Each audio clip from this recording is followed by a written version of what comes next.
What's up guys, welcome to my YouTube channel, Sean here. In today's video, I'm gonna show you guys how to get this app dock that you see right here.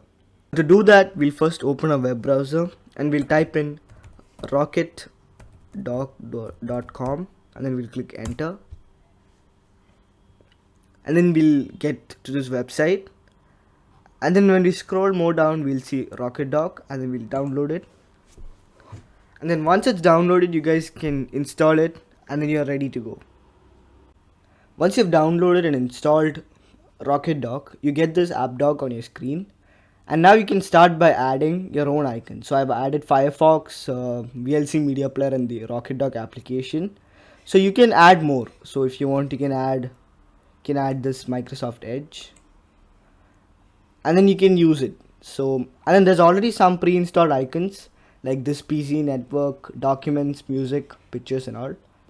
And if you want to remove something, you can just click the icon and right click and then press delete item, so that'll just be removed from there. And then now we'll take a look at the settings. So first is the general this thing. So we'll change the language is kept to English, so I'll keep it in English.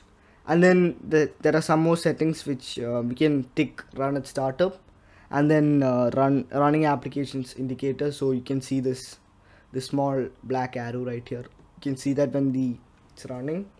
And then there are other options as well. You can just change it as you like. And that's all for today's video guys. Thanks for watching. Please like, share and subscribe. This is Sean signing off.